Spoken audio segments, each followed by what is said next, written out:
কুরবানির দিনে গোস্ত দেওয়ার নাম করে পাগলি মেয়েটিকে কে গর্ভবতী করে দিল?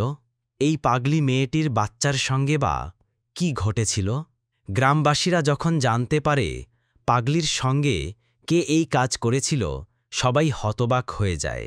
আর শেষ দিকে পাগলির সঙ্গে এমন এক ঘটনা ঘটে যা শুনে আপনার চোখে অঝরে পালি ঝরে আসবে। এই পাগলির শেষ পরিণতি কি হয়েছিল? কেন এই ভিডিওটি দেখতে হবে জানেন? যেন আপনার ঘরের বোন বা মেয়ের সঙ্গে কখনো এমন কিছু না ঘটে। সেই কারণেই আজকের এই ভিডিওটি শেষ পর্যন্ত দেখে নিন।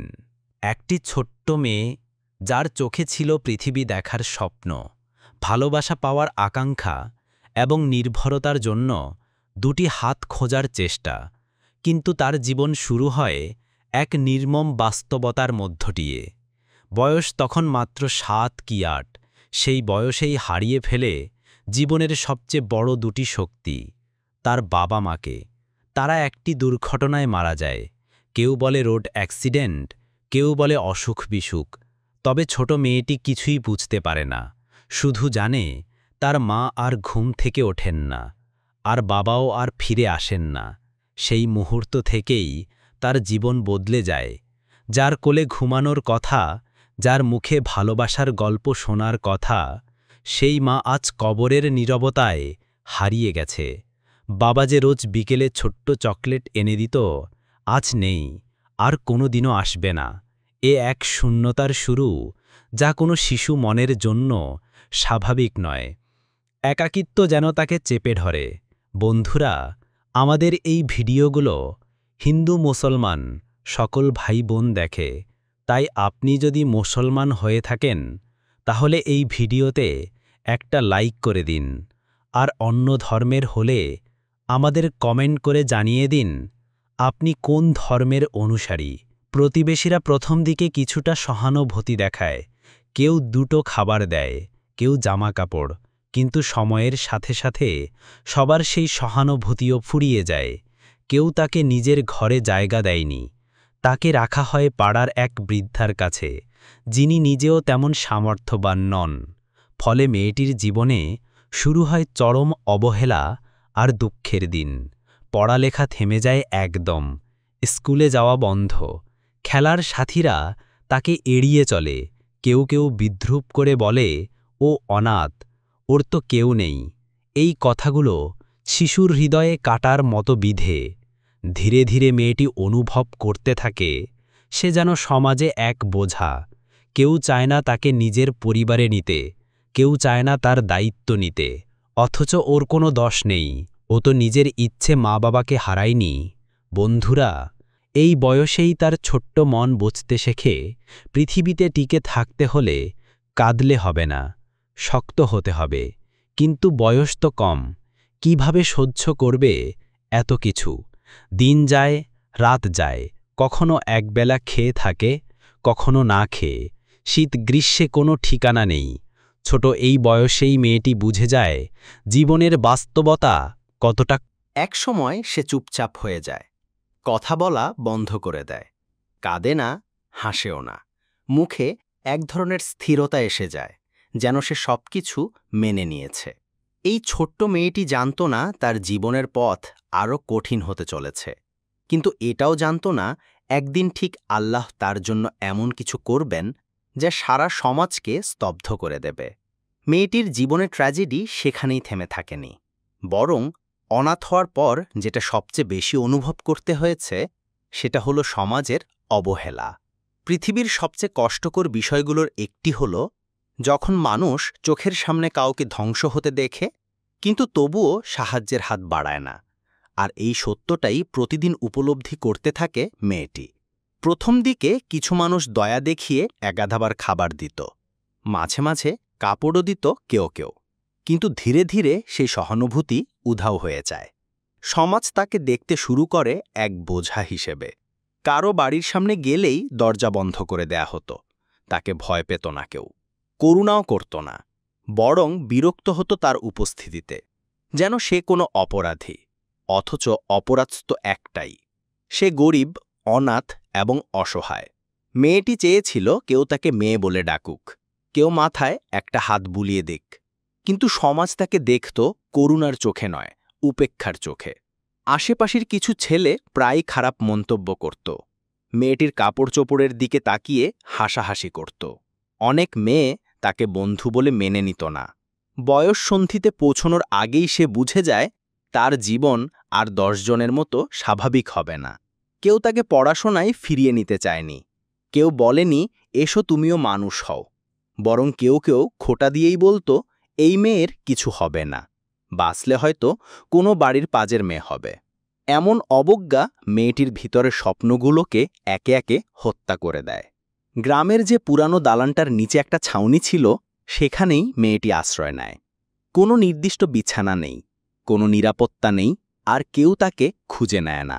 অনেক সময় কেউ খাবার দেয়নি, অনেক সময় অল্প কিছু খেয়ে রাত কেটেছে। তবুও তার চোখে ছিল এক ধরনের খালি চাহনি, যেন কারোর জন্য অপেক্ষা করছে, কেউ তাকে ভালোবাসবে বলে। এমন সমাজে যেখানে পশুর প্রতি দয়া দেখানো হয়, সেখানেও এই অনাথ ছোট মেয়েটি মানবিকতা থেকে বঞ্চিত থাকে। দিন দিন তার ভিতরের শক্তিটা ভেঙে পড়ে, আর এই অবহেলাই ধীরে ধীরে তাকে মানসিকভাবে অস্থির করে তোলে। এই সমাজটা যদি একটু ভালো হতো, কেউ যদি সময় নিয়ে তার পাশে দাঁড়াতো, তাহলে হয়তো সে স্বাভাবিক জীবন ফিরে পেত আগেই। কিন্তু তেমন কেউ ছিল না তার ভাগ্যে। তাই জীবন তাকে ঠেলে দেয় আরও অন্ধকার ভবিষ্যতের দিকে, যেখান থেকে ফেরার পথ হয়তো খুব কষ্টের, কিন্তু অসম্ভব নয়। একটা ছোট মেয়ে যে শৈশবেই বাবা মাকে হারিয়েছে, সমাজের অবহেলায় বড় হচ্ছে, সেই মেয়েটির ভিতরটা একসময় পুরোপুরি ভেঙে পড়ে। ভালোবাসাহীন জীবন, উপেক্ষা, অপমান, অবহেলা, এইসব একসাথে একটা কোমল মনকে ধ্বংস করে দেয়। মনের সেই ভার সইতে না পেরে ধীরে ধীরে মেয়েটি মানসিক ভারসাম্য হারিয়ে ফেলে। প্রথমে সে চুপচাপ হয়ে যায়, কারো সাথে কথা বলে না, কখনো রাস্তার পাশে বসে থাকে একা, কখনো মাঝরাতে হাঁটে গ্রামে। তার চোখে কোনো উদ্দেশ্য থাকে না, কেবল এক ধর্মের শূন্যতা।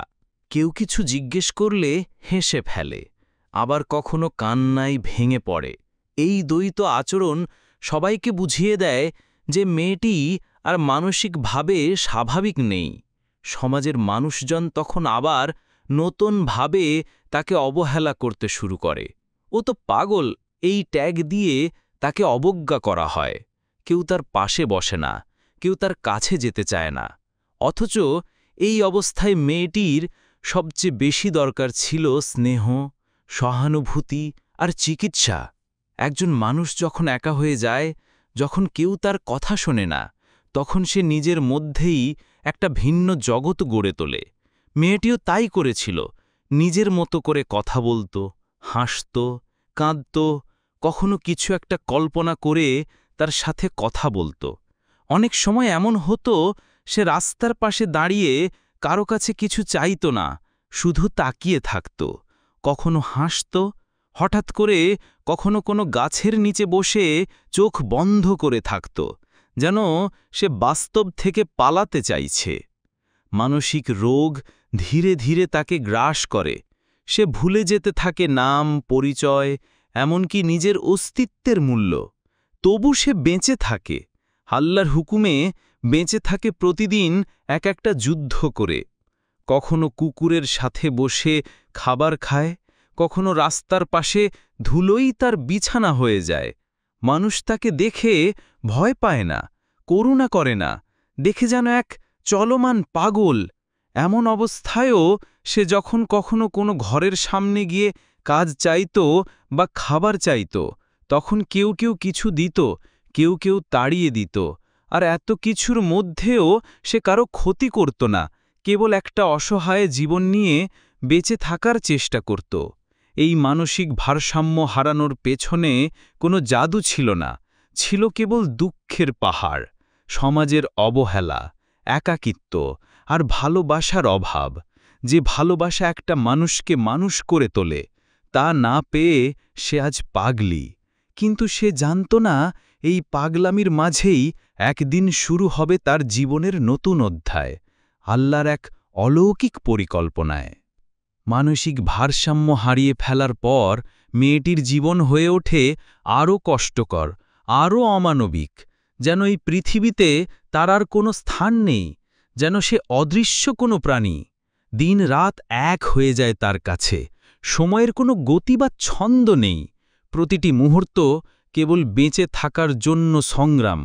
এ এক দুঃসহ জীবনযাপন, যার কষ্ট অন্য কারো পক্ষে উপলব্ধি করা সম্ভব নয়। খাবার নেই নিশ্চিতভাবে। যেদিন কোনো বাড়ির সামনের দরজায় গিয়ে কেউ কিছু দেয়, সেদিন খাবার জোটে। অন্যদিন সে ক্ষুধার যন্ত্রণায় গাছের পাতা খেয়ে বা নদীর পানি খেয়ে রাত পার করে।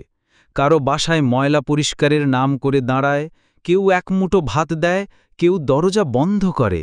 এমনও দিন গেছে যেদিন কিছু না খেয়ে জ্ঞান হারিয়ে মাটিতে লুটিয়ে পড়ে থেকেছে ঘণ্টার পর ঘণ্টা। অর্ধেকটাই খোলা থাকে, ছেঁড়া কাপড়, নোংরা গন্ধ, এলোমেলো চুল, কেউ পাশে দাঁড়াতে চায় না, কিন্তু তবু সে বাঁচে, কারণ আল্লাহ তাকে বাঁচিয়ে রাখেন। রাতে কোথায় ঘুমাবে তা নিয়ে কোনো নিশ্চয়তা নেই। কখনো কারো পরিত্যক্ত বারান্দা, কখনো গ্রামের মাঠের এক কোণ, কখনো গাছতলায় তার বিছানা হয়। বৃষ্টি এলে পুরো শরীর ভিজে যায়। শীতে গায়ে কিছু জড়ানোর কিছুই থাকে না। শারীরিকভাবে দুর্বল হওয়া, রোগে আক্রান্ত হওয়া, সব কিছুই যেন তার জীবনের অবিচ্ছেদ্য অংশ। তদু কারো কাছে সে চিকিৎসা পায় না, কেউ তাকে ডাক্তার দেখায় না, বরং তাকে দেখে সবাই দূরে সরে যায়। রোগের যন্ত্রণা, ক্ষুধার যন্ত্রণা আর অবহেলার যন্ত্রণা একসাথে সহ্য করতে হয় তাকে। আরও ভয়ঙ্কর ব্যাপার হলো, কিছু মানুষ তার এই পাগলামির সুযোগ নিতে চায়। কেউ কেউ তার দিকে কুদৃষ্টিতে তাকায়, কেউ বাজে মন্তব্য করে। সে বোঝে না সবকিছু, কিন্তু তার অন্তর বোঝে মানুষ তাকে মানুষ ভাবছে না, ভাবছে একটা চলন্ত ছায়া মাত্র। তবু সে বাঁচে, চুপচাপ বাঁচে, নীরবে বাঁচে। একবার এক লোক তাকে রাস্তায় বসে থাকতে দেখে বলেছিল, এই পাগলাটার কি দরকার বাঁচার? কিন্তু সে উত্তর দেয়নি। সে জানে না কেন বাঁচে, কিন্তু জানে সে মরেনি, কারণ আল্লাহ এখনও চান না সে মরে। এভাবেই চলতে থাকে তার দুঃসহ জীবন। প্রতিটি দিন যেন একটা যুদ্ধ, কখনো খাবারের জন্য, কখনো আশ্রয়ের জন্য, কখনো শুধুই একটু সহানুভূতির জন্য। তবে এই অসহ জীবনের মধ্যেও সে কখনো কাউকে গাল দেয় না, কাউকে অভিশাপ দেয় না। তার মুখে এক ধরনের নিশ্চুপ কষ্ট থাকে, যেন সে সবকিছু মেনে নিয়েছে, কিন্তু ভিতরে ভিতরে কারো জন্য অপেক্ষা করে যাচ্ছে। কেউ যদি একদিন এসে বলে, এসো, এবার তোমার কষ্টের শেষ। এই দুঃসহ জীবনই ছিল সেই প্রস্তুতি যা তাকে পরবর্তী কঠিন পরিস্থিতির মুখোমুখি করার জন্য তৈরি করছিল। এমন একটা ঘটনা যেটা তার জীবনকে আরও গভীর অন্ধকারে ঠেলে দেবে, কিন্তু সেই অন্ধকার থেকেই একদিন আল্লাহ তাকে আলো দেখাবেন। গ্রামের আকাশে তখন কোরবানির ঈদের প্রস্তুতির গন্ধ। প্রতিটি বাড়িতে ব্যস্ততা, হাসি আনন্দ আর নতুন জামা কাপড়ের হুল্লড়। ঘরে ঘরে গরু বাঁধা, শিশুরা খুশিতে ছুটোছুটি করছে। কিন্তু এই আনন্দের ভিড়ে গ্রামের এক কোণে সেই পাগলি মেয়েটি চুপ করে বসে থাকে, একটুও নাড়িয়ে নাচাড়ে দিয়ে। সেদিন সকালে অনেকগুলো গরু জবাই করা হচ্ছিল। রক্তের গন্ধ, গোশের কাটা টুকরো, সবকিছু মেয়েটি দূর থেকে দেখছিল। তার চোখে কোনো লোভ নাইকে, কিন্তু বুকের ভিতর একটাই চাওয়া ছিল, একটু গোস্ত পেলে হয়তো সেদিন কিছু ভালো খেতে পারবে। তার তো কোনো ঘর নেই, কোনো রান্নার উপকরণ নেই। সে জানে সে রান্না করতে জানে না, এমনকি আগুন জ্বালানোর ব্যবস্থাও নেই। তবু তার ক্ষুধার কাছে এসব যুক্তি হার মেনে যায়। ঈদের দিনে সবাই খায়, সবাই আনন্দ করে, সে কেন করবে না? এই আশায় মেয়েটি সাহস করে একটি বাড়ির সামনে গিয়ে দাঁড়ায়। অনেক বাড়ির দরজায় সে গিয়েছিল, কেউ খারাপ ব্যবহার করেছে, কেউ তাড়িয়ে দিয়েছে, কিন্তু একসময় সে একটি বড় পাকা বাড়ির গেটের সামনে এসে দাঁড়ায়। বাড়িটি গ্রামের সবচেয়ে বিত্তবান এক লোকের, যিনি ধর্মবিশ্বাস করেন না, নামাজ রোজা তো দূরের কথা, কোনো ঈদ বা কুরবানিও মানেন না।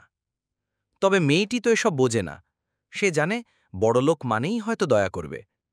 তাই সে গেটের সামনে দাঁড়িয়ে হাত বাড়িয়ে শুধু বলেছিল, একটু গোস্ত দাও। তার কণ্ঠে ছিল ভাঙা আশা, তার চোখে ছিল ক্ষুধা আর অভাব। বাড়ির লোকটি দরজা খুলে তাকাল। সে কোরবানি দেয়নি, সে ধর্ম মানে না, বরং সে একজন নাস্তিক। কিন্তু তার চোখে ছিল অন্যরকম আগ্রহ। মেয়েটির অবস্থা দেখে সে ভেতরে ভেতরে এক অশুভ পরিকল্পনা করে। তখন সে বলে, এসো, ভেতরে এসো, গোস্ত দিচ্ছি। পাগলি মেয়েটি বুঝতে পারে না কিছুই। সে আশায় বুক বাঁধে। হয়তো আজ ঈদের দিনটা অন্য রকম হবে। ভেতরে প্রবেশ করে সে, কিন্তু এরপর যা ঘটে তা শুধু অমানবিক না, তা পাষণ্ডতা। এই ঘটনাই তার জীবনের মোড় ঘুরিয়ে দেয়। যে জীবনের এতদিন ছিল অবহেলা, দুঃখ আর মানসিক ভারসাম্যহীনতা, এবার সেই জীবনে ঢুকে পড়ে এক নির্মম পাপ, এক ভয়ঙ্কর অন্যায়। এই কোরবানির দিনেই যখন সব মুসলমান আল্লাহর রাহে পশু কোরবানি দিচ্ছে, সেই দিনেই এক অসহায় পাগলিকে মানুষরূপী শয়তান তার লোভের শিকার বানায়। মেয়েটি বুঝতে পারে না কি হচ্ছে, কিন্তু তার শরীর বোঝে সে যেন পুড়ে ছারখার হয়ে যাচ্ছে। এই ঘটনার পর মেয়েটির জীবন বদলে যায় আবার। এবার আর শুধু পাগলি নয়, এবার সে এক নিষ্পাপ ভিকটিম, এক নির্যাতিতা মা, যার পেটের ভেতরে এখন আরেকটি প্রাণ গড়ে উঠছে। কয়েক সপ্তাহ পর থেকে মেয়েটির শরীরে ধীরে ধীরে পরিবর্তন লক্ষ্য করা যায়। সে বোঝে না এসব কি, তার মন তো আগেই ভারসাম্য হারিয়েছে। সে খায় যা দেয়, ঘুমায় যেখানে রাত হয়, কিন্তু সময়ের সাথে সাথে তার পেট ফুলে উঠতে থাকে। মুখে ক্লান্তি, চোখে কষ্ট, গর্ভবতী হওয়ার লক্ষণগুলো স্পষ্ট হতে থাকে। গ্রামের মানুষজন প্রথমে কিছু বুঝতে না পারলেও পরে যখন দেখে মেয়েটির শরীরের আকৃতি বদলাচ্ছে, তখন কৌতূহল আর সন্দেহ একসাথে ছড়িয়ে পড়ে। কেউ কেউ বলতে থাকে, এই পাগলি তো প্রেগনেন্ট। কেউ বলে, কেউ না কেউ এ সর্বনাশ করেছে। আবার কেউ বলে, এ মেয়েটি তো পাপিনী, নিশ্চয়ই ইচ্ছা করেই এসব করেছে। অপরাধী কে তা কেউ জানে না, আর মেয়েটি তো কিছু বোঝে না, শুধু কখনো মাটিতে বসে থাকে, কখনো কিছু না বলে হেঁটে বেড়ায়। কিন্তু সমাজ তাকে অভিযুক্ত করে। কেউ বলে পাগলি নাম করে খারাপ কাজ করেছে, কেউ আবার তাকে গালিগালাজ করে। কিন্তু গ্রামের কিছু বয়স্ক নারী কেঁদে ফেলে। তারা জানে এই মেয়েটি একসময় কতটা নিরীহ ছিল। অনেকে আবার বলে, ও তো পাগলি, ও কিছু বোঝে না, তাহলে কারা এর সাথে এমন করল? ধীরে ধীরে গ্রামের মানুষ বুঝতে পারে মেয়েটি নয়, পাপ করেছে সেই লোক যে সুযোগ নিয়ে তার সর্বনাশ করেছে। তবুও মেয়েটি হয় অপরাধের শিকার, অথচ সামাজিক বিচারে অপরাধী। আশেপাশের বাড়িতে তাকে ঢুকতে দেওয়া হয় না, অনেক জায়গা থেকে তাকে তাড়িয়ে দেওয়া হয়। খাবার দেওয়া তো দূরের কথা, কেউ কেউ চোখে চোখ পড়লে থুতু ফেলে দেয়। কেউ বলে, এই পাগলি তো সমাজের কলঙ্ক। কিন্তু গ্রামের কিছু আল্লাভীরু মানুষ ব্যতিক্রম ছিল। তারা বলে, এটা পাগলির দোষ না, এটা সেই নরপিশাচের দোষ, যে ধর্মহীন হয়ে ঈদের দিন পাপ করেছিল। কেউ কেউ চুপচাপ মেয়েটিকে খাবার দিয়ে যায়, কেউ আবার খালি গলায় আল্লাহর কাছে দোয়া করে, হে আল্লাহ, এই অসহায় মেয়েটির বিচার তুমি করো। এই ঘটনা শুধু মেয়েটির জীবনে না, পুরো গ্রামের বিবেককে নাড়িয়ে দেয়। সবকিছু ছাপিয়ে একটাই প্রশ্ন সামনে আসে, এই অনাগত শিশুর দায়িত্ব কে নেবে? আর এই পাগলি মেয়েটিকে এখন কিভাবে রক্ষা করা যাবে? এ প্রশ্নের উত্তর তখনও কেউ জানত না। কিন্তু সমাজের যেসব চোখ এতদিন অবহেলায় ঢেকে গিয়েছিল, এবার তারা একটি একটু করে খোলা শুরু করে। এক কঠিন বাস্তবতা সামনে চলে আসে। যে মেয়েটি এতদিন পাগলি ছিল, সে আজ একজন মা হতে যাচ্ছে। এখন তাকে আর শুধু পাগলি ভাবলে চলবে না, তাকে মানুষ হিসেবেও দেখতে হবে। এভাবেই আল্লাহর কুদরতি এক পরিক্রমায় অন্যায় অত্যাচারের মাঝেও পরিবর্তনের বীজ বোনা হয় সমাজের হৃদয়ে। গ্রামের সবাই যখন পাগলি মেয়েটির গর্ভধারণ নিয়ে তর্কে দোষারোপে আর গুজবে ব্যস্ত, তখন একজন যুবক চুপচাপ এসব লক্ষ্য করছিল। সে ছিল গ্রামের একজন সম্ভ্রান্ত ঘরের সন্তান, নামাজি, ধনী, শিক্ষিত এবং সর্বোপরি আল্লাভীরু। তার হৃদয় ছিল দয়ার উষ্ণতা এবং একটি সুস্থ বিবেক, যা অন্যদের মতো চোখ বুজে বিচার করত না। যুবকটি অনেকদিন ধরেই মেয়েটিকে দেখে আসছিল, কখনো গ্রামের মাঠে, কখনো কোনো দরজার সামনে দাঁড়িয়ে খাবার চাইছে। সে জানত মেয়েটি মানসিকভাবে অসুস্থ, জানত তার কোনো ঠাঁই নেই, জানত সে কারো ক্ষতি করেনি কখনো, বরং এই সমাজেই একে পাগল বানিয়েছে। যখন সে জানল মেয়েটি গর্ভবতী, সে স্তব্ধ হয়ে গেল। প্রথমে একটা ধাক্কা খেলেও সে হঠাৎ করে বুঝে গেল এই মেয়েটির জীবনে আল্লাহ কোনো বিশেষ উদ্দেশ্য রেখেছেন। সেই দিন রাতে সে নামাজে দাঁড়িয়ে অনেকক্ষণ কেঁদেছিল। বলেছিল, হে আল্লাহ, তুমি যেন সব কিছু। যদি এই মেয়েটির কোনো উপকার আমার দ্বারা হয় তাহলে তুমি আমাকে সে সাহস দাও। পরদিন গ্রামের মসজিদের ইমামের সাথে সে দেখা করে, সব কথা খুলে বলে এবং তার সিদ্ধান্ত জানায়। সে পাগলি মেয়েটির সমস্ত দায়িত্ব নিতে চায়।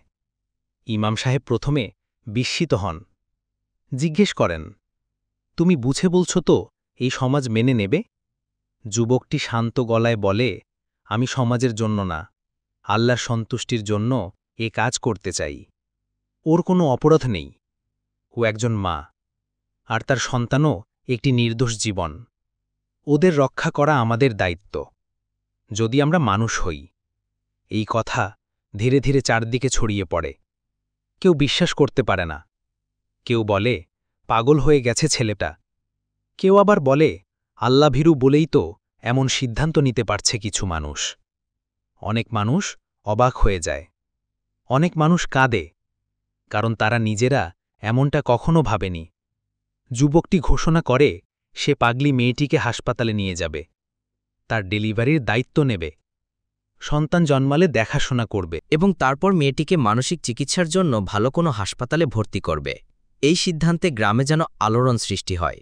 যে মেয়েটিকে সবাই একদিন অবহেলা করেছিল, যাকে ঘৃণা করত, আজ তার পেছনে একজন মানুষ দাঁড়িয়েছে, বুক চিতিয়ে একজন প্রকৃত পুরুষ, একজন সত্যিকার মুসলমান।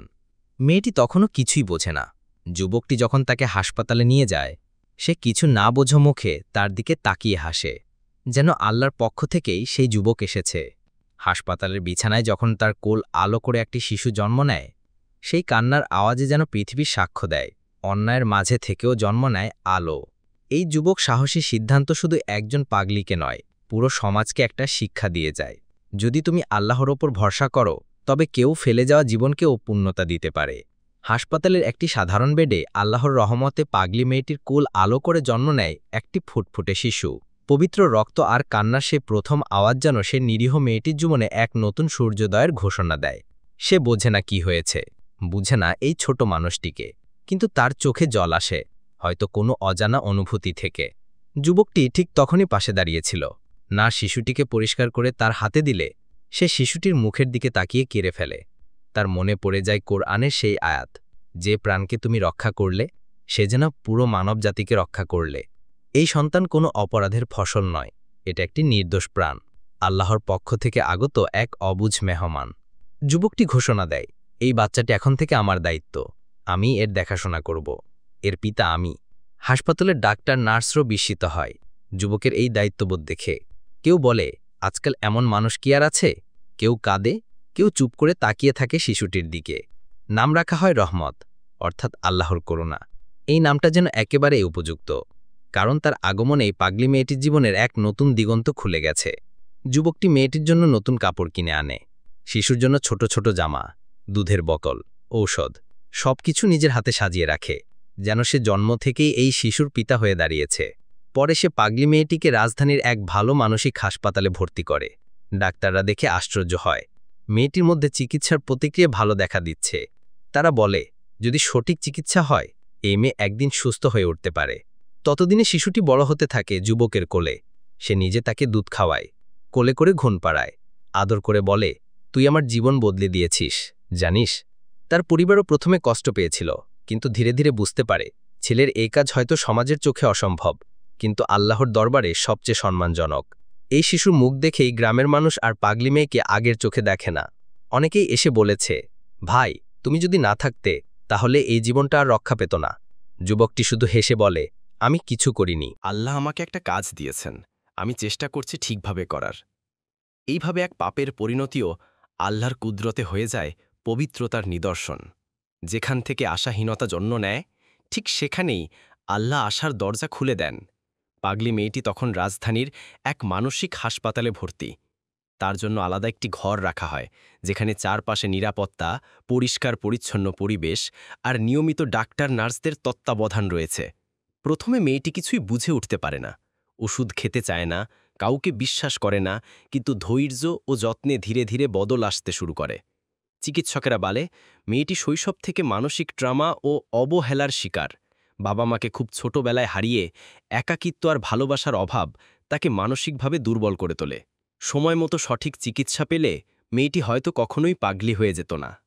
তবে এবার আল্লাহর রহমতে একজন মানুষ যে শুধু দয়া করে না, বরং দায়িত্ব নিয়ে তাকে সুস্থ করার চেষ্টা করছে। প্রথম মাসে মেয়েটি খুব চুপচাপ থাকে। অতীতের ভয় এখনও তার মনে গেঁথে থাকে। কিন্তু সে প্রতিদিন যখন নিজের শিশুটির ছবি দেখে আর তার ভালোবাসার মানুষ ওই যুবক যখন খোঁজ নিতে আসে, তখন তার চোখে একটা আলোর রেখা ফুটে ওঠে। একদিন হঠাৎ সে প্রশ্ন করে, আমার বাচ্চা কেমন আছে? ডাক্তাররা অবাক হয়। এই প্রথম মেয়েটি কোনো কিছু পরিষ্কারভাবে বলল। তারা যুবকটিকে খবর দেয়। সে ছুটে আসে, বাচ্চাকে কোলে করে মেয়েটির সামনে দাঁড়ায়। মেয়েটি কাঁদে। বুক থেকে যেন জমে থাকা সব দুঃখ বেরিয়ে আসে। সে ধীরে ধীরে খেতে শুরু করে। ওষুধ নেয় নিয়ম মাফিক। কথাবার্তা স্বাভাবিক হতে থাকে। তার চুল আঁচড়ানো হয়। শরীরে পরিচ্ছন্নতা ফেরে। চোখে ফিরে আসে এক প্রকার শান্তি। ডাক্তাররা জানান এটা অলৌকিক। হয়তো তার মধ্যে সেই মায়ের অনুভব, সন্তানের স্পর্শ, ভালোবাসার নিরাপদ আশ্রয়ে একসাথে কাজ করছে। চিকিৎসার ৩ মাস পর মেয়েটি প্রায় পুরোপুরি সুস্থ হয়ে ওঠে। এখন সে নিজেই নিজের জামাকাপড় ঠিক করে, শিশুটিকে কোলে নেয়, বুকের দুধ খাওয়ায়। যখন সে যুবকের দিকে তাকায়, তার চোখে ভরসা, কৃতজ্ঞতা আর একটুকু লজ্জাও ফুটে ওঠে। এই মেয়েটি, যাকে একদিন সবাই পাগলি বলে দূরে ঠেলে দিয়েছিল, আজ সে আবার মানুষ হয়ে ফিরে এসেছে। একজন মা, একজন নারী, একজন ভালোবাসার উপযুক্ত মানুষ। যুবকটি তখন বলে, এই মেয়েটিকে আমি ভালোবেসেছি। এখন সে পুরোপুরি সুস্থ আর আমার সন্তানের মা। আমি আল্লাহর নামে তাকে জীবনসঙ্গী হিসেবে গ্রহণ করতে চাই। হাসপাতালের ডাক্তাররা, নার্সরা, এমনকি উপস্থিত সবাই কেঁদে কাঁধালে। এ যেন এক অসমাপ্ত জীবনকে নতুন করে শুরু করার গল্প, যেখানে ভালোবাসা, দায়িত্ব আর আল্লাহর রহমত এক হয়ে চরম দুঃখের মধ্যেও এক স্বপ্নময় পরিণতি নিয়ে আসে। যুবকটি যখন দেখতে পায় মেয়েটি ধীরে ধীরে সুস্থ হয়ে উঠছে, তখন তার মনে এক গাঢ় অনুভূতি জাগে। মেয়েটিকে শুধুমাত্র চিকিৎসা দিয়ে ছেড়ে দেওয়া যথেষ্ট নয়। তাকে পূর্ণ নিরাপত্তা, সম্মান ও ভালোবাসার সাথে এক নতুন জীবন দিতে হবে। যুবকটি গভীর মনোযোগ দিয়ে সিদ্ধান্ত নেয় সে এই মেয়েটিকে বিয়ে করবে। সেই গ্রামের সবাইকে এই কথা জানায়। শোনার পর অনেকেই অবাক হয়, কেউ কেউ অপমানজনক কথা বলে, অনেকেই ভাবে কি করবে সেই পাগলি মেয়েটার সঙ্গে। কেউ কেউ সন্দেহ করে যুবকের নীতিমত্তা নিয়ে, আবার কেউ বলছে বুঝে শুনে করছো তো। কিন্তু যুবক নিজের সিদ্ধান্তে অটল ছিল। গ্রামের সবচেয়ে অভিজ্ঞ এবং আল্লাভীরু ব্যক্তিরা যুবকের পাশে দাঁড়িয়ে বলেন, যদি সে আল্লাহর সন্তুষ্টির জন্য করছ, তবে আমাদেরও তোমাকে সমর্থন করতে হবে। যারা সমাজের চোখে বিচ্ছিন্ন, তাদের পাশে দাঁড়ানোই প্রকৃত ঈমানের পরিচয়। যুবকের পরিবারেরও শুরুতে দ্বিধা ছিল, কিন্তু তার দৃঢ়তা দেখে তারা মেনে নেয়। তারা বুঝতে পারে আল্লাহ যাকে পছন্দ করেন তাকে কেউ পারবে না বাধা দিতে। পরিবারের কিছু সদস্য আস্তে আস্তে মেয়েটির পাশে দাঁড়ায়, তাকে ভালোবেসে স্নেহ করে। গ্রামের সাধারণ মানুষও যখন দেখে মেয়েটি আবার সুস্থ, তার সন্তান বড় হচ্ছে আর যুবকটি সমস্ত দায়িত্ব নিচ্ছে, তখন তারা ধীরে ধীরে তাদের দৃষ্টিভঙ্গি পরিবর্তন করে। তারা বলতে থাকে, আল্লাহর রহমতে এই যুবকটি অনেক বড় কাজ করল। কেউ কেউ এসে যুবক ও মেয়েটিকে আশীর্বাদ দেয়, তাদের সুখের এর জন্য দোয়া করে। অবশেষে বিয়ের দিন আসে। গ্রামটা যেন আনন্দে মুখরিত। মেয়েটির জন্য একটা ছোট্ট কিন্তু সুন্দর আয়োজন করা হয়। যুবকটি মেয়েটির হাতে হাত রেখে ঘোষণা করে, আমি তোমাকে শুধু বিয়ে করিনি, তোমাকে আমার জীবন বানিয়েছি। গ্রামের মানুষ আজ বুঝতে পারে এই বিয়ে শুধু দুই মানুষের মিলন নয়, এটি আল্লাহর কুদরত এবং মানুষের হৃদয়ের সজীবতার প্রতীক। এভাবেই সমাজের প্রত্যাখ্যাত একজন পাগলি মেয়েকে সম্মান এবং ভালোবাসার অঙ্গীকার দিয়ে যুবকটি সমাজের জন্য এক মহৎ শিক্ষা দেয়, যে শিক্ষা বলে সত্যিকার বিশ্বাস ও ভালোবাসা কোনো অবস্থায় বাধা মানে না। যুবকটির সাহসী বিয়ে ও দায়িত্বশীল আচরণের ফলে গ্রামের মানুষের মধ্যে ধীরে ধীরে একটা পরিবর্তন শুরু হয়। আগে যারা মেয়েটিকে অবহেলা করত, ঘৃণা করত, তারা এখন তার প্রতি দয়া, সম্মান আর ভালোবাসা দেখাতে থাকে। গ্রামবাসীরা বুঝতে পারে তাদের ভুল বোঝাবুঝি ও নেতিবাচক মনোভাব কতটা ক্ষতিকর ছিল। মানুষেরা ধীরে ধীরে শিখতে শুরু করে মানসিক অসুস্থতাটা কোনো দোষ নয়, বরং একটি চিকিৎসার প্রয়োজন। তারা এখন পাগলি মেয়েটির জন্য প্রার্থনা করে এবং তার সাফল্যে আনন্দ পায়। অনেকেই যুবকটির পথ অনুসরণ করার অনুপ্রেরণা পায়। অর্থাৎ যারা সমাজে হেরে যাওয়া মানুষের পাশে দাঁড়াতে চায়। গ্রামের শিশুদের মধ্যেও একটি ইতিবাচক পরিবর্তন আসে। তারা শিখতে পারে মানুষকে তার অতীত বা সমস্যার জন্য বিচার করা উচিত নয়, বরং সবাইকে ভালোবাসা ও সহানুভূতির সাথে দেখা উচিত। এটি সামাজিক সম্মান ও সমন্বয় নতুন ধারার সূচনা করে। এছাড়াও গ্রামে মানসিক স্বাস্থ্য বিষয়ক সচেতনতা বৃদ্ধি পায়। গ্রামের মসজিদে বিশেষ আলোচনা সভা আয়োজন করা হয়, যেখানে মানসিক রোগের বিষয়ে আলোকপাত করা হয় এবং রোগীদের প্রতি করুণা প্রদর্শনের শিক্ষা দেওয়া হয়। এসব অনুষ্ঠানে যুবক এবং পাগলি মেয়েটি উপস্থিত থেকে তাদের গল্প শেয়ার করে অন্যদের উদ্বুদ্ধ করে।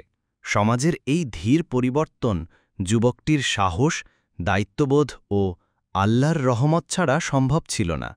এটি একটি উদাহরণ হয়ে দাঁড়ায় যে কিভাবে মানুষের মনোবৃত্তি বদলে গেলে সমাজও সুন্দর হতে পারে। সময় অতিবাহিত হল। পাগলি মেয়েটির বাচ্চার রহমত বেড়ে উঠতে লাগল। ছোট্ট এই প্রাণটির প্রতিটি হাসি, কান্না, প্রথম পদক্ষেপ ছিল যুবকের জীবনের সবচেয়ে বড় আনন্দ। সে জানত এই শিশুর জন্য সে শুধু বাবা নয়, বন্ধু, শিক্ষক, অভিভাবক সবকিছুই। যুবকটি সবসময় চেষ্টা করত শিশুটির সব প্রয়োজন মেটাতে। তাকে ভালোবাসা, শিক্ষা, নিরাপত্তা দিয়ে বড় করত, যেন সে একদিন একজন আদর্শ মানুষ হয়ে উঠতে পারে। সে শিশুটিকে শেখাত আল্লাহর ভরসা, মানুষে ভালোবাসা ও সহানুভূতির মূল্য। গ্রামের মানুষও তাকে দেখে বলত, তোমার মতো পিতা কমই আছে। এই শিশুটি ভাগ্যবান যে তার পিতা এতটা দায়িত্বশীল। যুবকটির কাছে পিতৃত্ব ছিল কেবল দায়িত্ব নয়, বরং এক অপূর্ব আশীর্বাদ। সে জানত তার ভালোবাসা আর দায়িত্বই শিশুটিকে ভবিষ্যতে সফল ও সৎ মানুষ বানাবে। শিশুটি বড় হওয়ায় যুবকটি তাকে জীবনের কঠিন বাস্তবতা বোঝাত, যেমন সমাজের সংকট, জীবনের পরীক্ষা নিরীক্ষা, কিন্তু সবসময় আল্লাহর উপর বিশ্বাস রাখতে শেখাত। সেই শিক্ষা থেকেই শিশুটি জীবনে সব বাধা পেরিয়ে চলার শক্তি পায়। এভাবেই যুবকের ভালোবাসা ও দায়িত্ববোধে শিশুটি বড় হয় এক সমৃদ্ধ ও মর্যাদাপূর্ণ মানুষ হিসেবে। মেয়েটি হাসপাতালের চিকিৎসা শেষে বাড়িতে ফিরে আসতে শুরু করল। যদিও তার অতীত জীবন অনেক কষ্টের ছিল, তবে এখন সে আল্লাহর রহমতে নতুনভাবে জীবনের পথে হাঁটতে পারছিল। যুবকের পাশে থাকার কারণে তার মনোবল বেড়ে গেছে, তার মানসিক অবস্থা ধীরে ধীরে সুস্থ হচ্ছে। গ্রামের মানুষ এখন তার প্রতি সম্মান প্রদর্শন করে, আর সে তাদের বিশ্বাস অর্জন করতে শুরু করে। স্বাভাবিক জীবনে ফিরে আসার পথে নানা প্রতিবন্ধকতা আসলেও সে ধৈর্য ও ধৈর্যের সঙ্গে এগিয়ে চলে। যুবক তার পাশে দাঁড়িয়ে প্রয়োজনীয় সাহায্য দিয়ে থাকে। ধীরে ধীরে মেয়েটি সমাজে নিজেকে প্রতিষ্ঠিত করতে সক্ষম হয়। ছোট ছোট কাজ করে নিজে ও পরিবারের জন্য অর্থ উপার্জন শুরু করে। তার মানসিক শক্তি বেড়ে যায়, আর সে অন্যদের জন্যও প্রেরণা হয়ে ওঠে। এই পুনর্বাসন প্রক্রিয়া সমাজে মানসিক স্বাস্থ্য সচেতনতার গুরুত্ব বাড়ায়। মানুষ শিখতে থাকে মানসিক রোগ হলে তাড়াহুড়ো করে সিদ্ধান্ত নেওয়া উচিত নয়, বরং সঠিক চিকিৎসা ও ভালোবাসায় পুনর্বাসন সম্ভব। এভাবেই মেয়েটি আল্লাহর রহমতে তার জীবনে দ্বিতীয়বার জন্ম নেয়, পুরানো কষ্ট ভুলে গিয়ে সুন্দর জীবন গড়ে তোলে। যুবকটির ধৈর্য ছিল অবিস্মরণীয়। সে জানত মেয়েটি ও তার সন্তান দুজনেই সমাজের অবহেলা ও কষ্টের মুখোমুখি হবে, কিন্তু সে কখনো হার মানেনি, বরং প্রতিটি কঠিন মুহূর্তে সে নিজের আত্মত্যাগ বাড়িয়েছিল। যুবকটি তার নিজের স্বপ্ন, চাহিদা, এমনকি আরামও ত্যাগ করে মেয়েটি ও শিশুটির জন্য কাজ করেছিল। কখনো নিজেকে প্রথম স্থানে রাখেনি। তার ধৈর্য, ভালোবাসা আর দায়িত্ববোধই ছিল মেয়েটির সুস্থতার মূল চাবিকাঠি। সামাজিক সমালোচনা, অবহেলা এবং মানসিক চাপের মুখেও সে থেমে যায়নি। বরং এই সব কিছু তাকে আরও শক্তিশালী করে তোলে। সে জানত আল্লাহর কাছে যা সঠিক সেটাই করার সাহস এবং দায়িত্ব তার উপর আছে। এই আত্মত্যাগ ও ধৈর্যের কারণে মেয়েটি সুস্থ হয়, তার সন্তান বড় হয়, আর সমাজেরও একটি মূল্যবান শিক্ষা দেয় যে সত্যিকারের ভালোবাসা ও দায়িত্ব কখনো হারায় না। এই পুরো ঘটনার মাধ্যমে আমরা দেখতে পাই আল্লাহ যেন তাদের জীবনে নতুন জীবন দিয়েছেন। যতই দুঃখ ও কষ্ট এসেছে, আল্লাহর রহমত সেই সব কষ্টকে মুছে দিয়ে নতুন সুযোগ এবং আনন্দের পথ দেখিয়েছেন। পাগলি মেয়েটির জীবন যখন নিঃস্বার্থ ভালোবাসা আর দায়িত্বের মাঝে নতুন মোড় নেয়, তখন সে ধীরে ধীরে স্বাভাবিক হয়ে ওঠে। তার সন্তান বড় হয়, যুবকটি দায়িত্ব পালন করে পরিবারের জন্য শক্তির উৎস হয়ে ওঠে। গ্রামের সবাই এখন তাদের জন্য দোয়া করে এবং তাদের জীবন থেকে শিক্ষা নেয়। তারা শিখেছে আল্লাহ যাকে ভালোবাসেন তাকে কঠিন সময়েও বিপদ থেকে উদ্ধার করেন। জীবনের প্রতিটি অভিজ্ঞতা আমাদের জন্য শিক্ষণীয় এবং আল্লাহর পরীক্ষা। এই গল্পের মূল শিক্ষা হল কখনো হার মানা যাবে না। আল্লাহর রহমত সব সময় আশার আলোকবর্তিকা। ভালোবাসা, দায়িত্ববোধ আর ধৈর্যের মাধ্যমে অন্ধকার থেকে আলো খুঁজে পাওয়া সম্ভব। এভাবেই তারা সুখ, শান্তি এবং সম্মানের জীবন কাটায়। আল্লাহর রহমত সবসময় তাদের সঙ্গে থাকে এবং তারা কৃতজ্ঞতার সাথে জীবনযাপন করে। ইসলামে মানব জীবনের সম্মান অত্যন্ত গুরুত্বপূর্ণ। আল্লাহ তাআলা কোরআনে বলেছেন, আমি আদম জাতিকে সম্মানিত করেছিলাম। সূরা আল-তিসরা 17। এর মানে প্রত্যেক মানুষের জীবন ও মর্যাদা অনেক বড়। তাই কারো সঙ্গে অবিচার বা অবহেলা করা কঠোরভাবে নিষিদ্ধ। বিশেষ করে যাদের মানসিক বা শারীরিক দুর্বলতা আছে, তাদের প্রতি করুণা ও সাহায্য করা আমাদের দায়িত্ব। পাগলি মেয়েটির মতো দুর্বল অবস্থায় থাকা মানুষের প্রতি সহানুভূতি রাখা ইসলামের মূল শিক্ষা। নারীদের সম্মান ও মর্যাদা রক্ষা করাও ইসলামের একটি গুরুত্বপূর্ণ আদর্শ। নবী করিম সাল্লাল্লাহু আলাইহি ওয়াসাল্লাম বলেছেন, নারী ও পুরুষের সম্মান রক্ষা করো। তাই নারীদের প্রতি অবিচার, অত্যাচার বা অবজ্ঞা করা ইসলামের কঠোর নিন্দিত। সমাজে কেউ যদি নারীর সম্মানহানি করে, তা ইসলামের শিক্ষার পরিপন্থী। মানসিক অসুস্থতাকে ইসলামে একটি রোগ হিসেবেই বিবেচনা করা হয়। নবী করিম সাল্লাল্লাহু আলাইহি ওয়াসাল্লাম বলেছেন, সত্যিকারের মুমিন হল যিনি মানুষের জন্য দয়া ও সহানুভূতির প্রমাণ। মানসিক রোগীকে অপমান বা অবজ্ঞা না করে বরং সঠিক চিকিৎসা ও ভালোবাসা দিয়ে সহায়তা করা ইসলামের নির্দেশ। পরিবারের প্রতি দায়িত্ব পালন করাও অত্যন্ত জরুরি।